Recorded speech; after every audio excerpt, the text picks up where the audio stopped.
Cuatro. ¿Dónde cuatro? ¿Por qué? ¿Dónde? ¿Qué tan difícil fue reunir al cast original y personalmente, bueno, para ustedes, qué razón nos motivó a realizar una secuela? Usualmente, bueno, con eso he dicho que segundas partes nunca son buenas o es difícil que sean buenas. Never? Almost.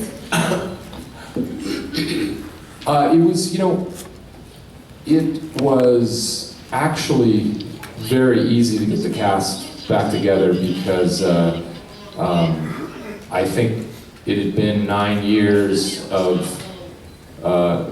fielding questions with journalists who kept asking us independently, when are you going to make a sequel to Anchorman?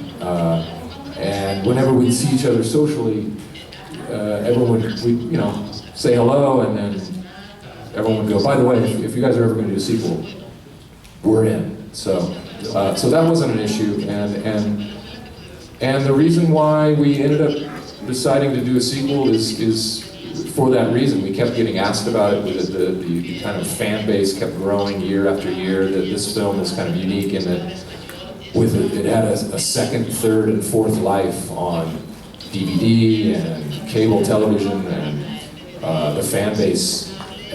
It went from a cult film to like a pop culture phenomenon. Exactly. And we thought, why not indulge ourselves and have fun and create a sequel. The second reason is we did it for the people of Mexico. Yes. Thank you. Thank you, number 4. And for the people who live in the state of Oaxaca.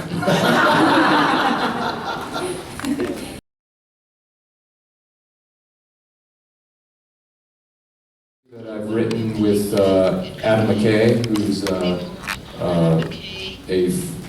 writing partner, and we actually all met I met Adam on Saturday Night Live. David has known Adam even longer than I have at Second City in Chicago.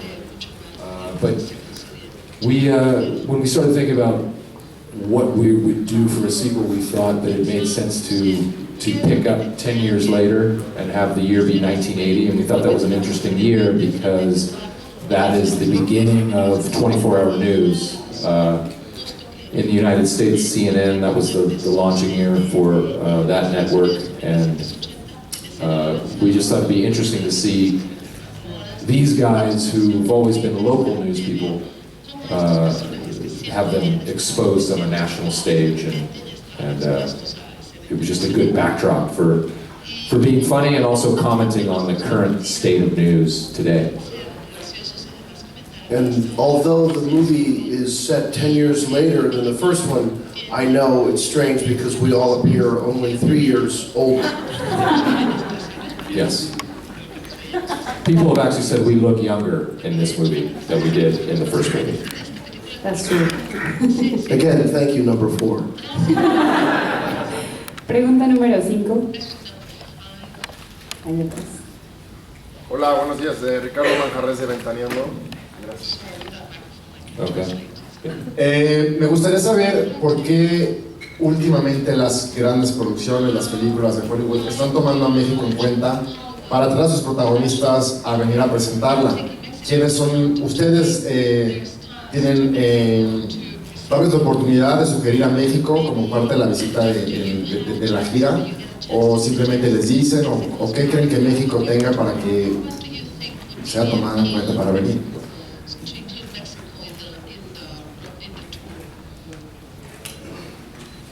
That is, a number of factors go into that.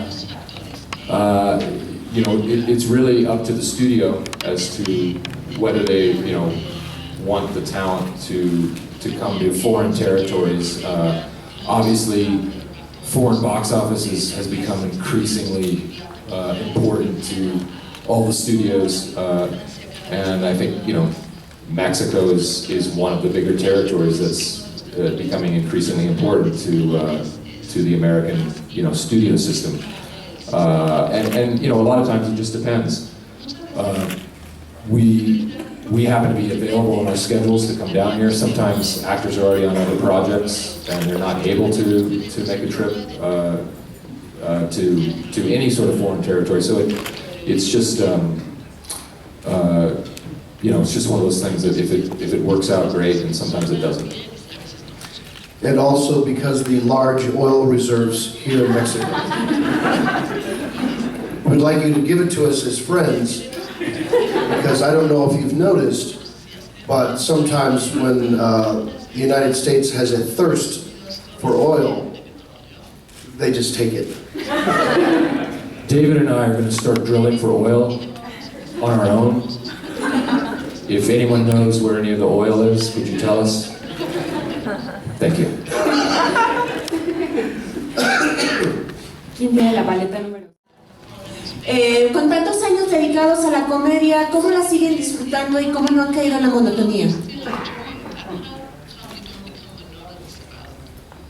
Don't become, well, what about it?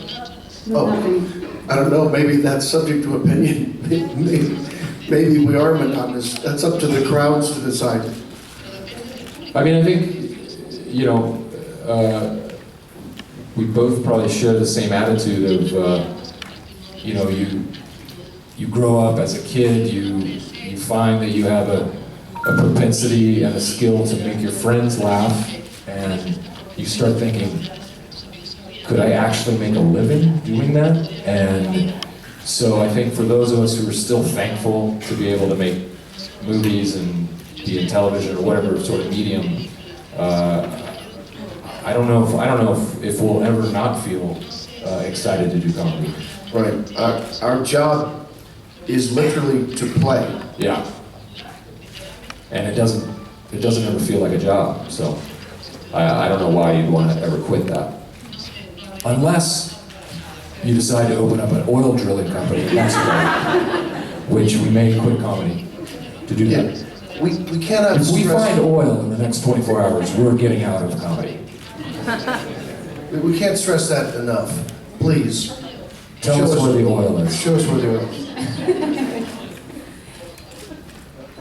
Chicos, estas películas son mundiales, van a diferentes países. ¿Hay alguna forma de determinar que las bromas van a funcionar en otras partes del mundo?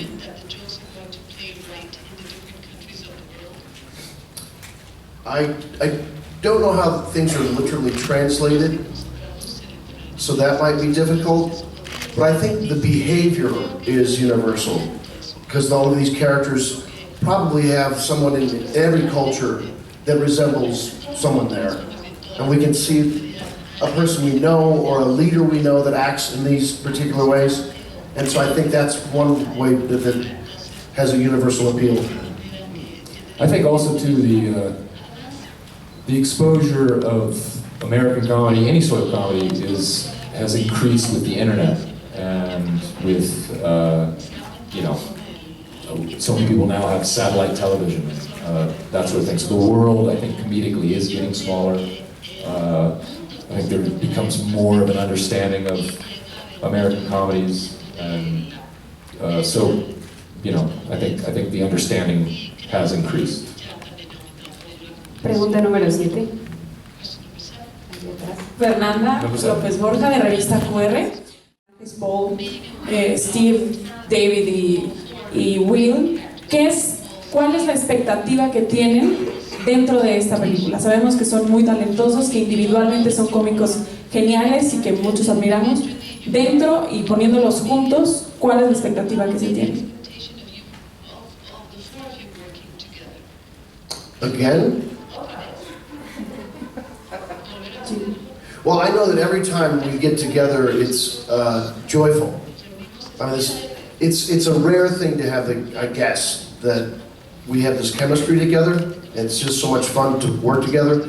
It's almost like if you're playing a game. I don't know if you've heard of football, but you know where the other player is going to be, and you just kick it to them, and it's just like a perfect soccer game or cricket match. Yeah. Also, too, the initial Anchorman, I think, to this day, was one of, if not the most fun experience the four of us had working on a movie. And so our expectation going into the second one was, why would it be anything less?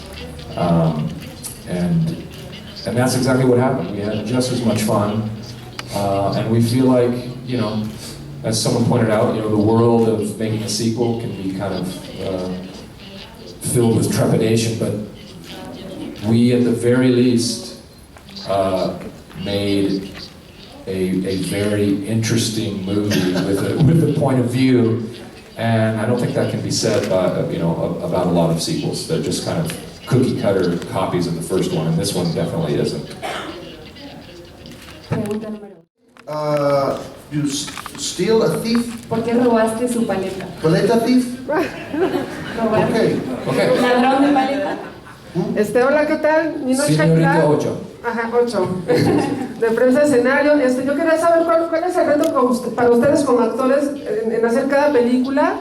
Y para Will Ferrell, ¿cuándo te podemos ver en otro musical como de producer? Gracias.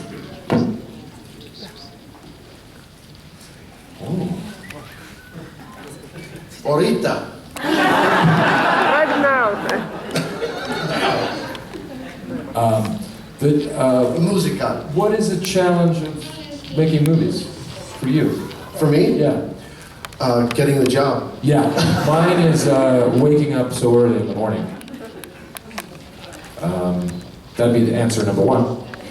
I guess the real challenge now is that movies are typically not made in Los Angeles because of tax incentives in other states in the country. So you have to leave your home and your family to go make a movie. That's the hardest part. Yeah, the irony is, you know, Hollywood, there's hardly any movies made in Hollywood anymore, which is kind of bizarre. And then in terms of a musical, I would love to do another musical. I do have an idea of doing something musical. It wouldn't necessarily be a musical, but it would be potentially a movie about, I don't know if you're familiar with the Eurovision Song Contest that takes place every year. And I think it's watched by something like 180 million people worldwide, but it's very bizarre and very humorous, and it'd be fun to parody that. Can someone please ask Will Ferrell, if he makes that movie, would there be a part for David Koechner? Number 8, will you please ask that? Will, do you have an answer for that? Number 8 has to ask that question. Okay. I need to be asked by one of the journalists. Muy bien, vámonos con la novena pregunta. Hola, Juan Segura de Intermedia.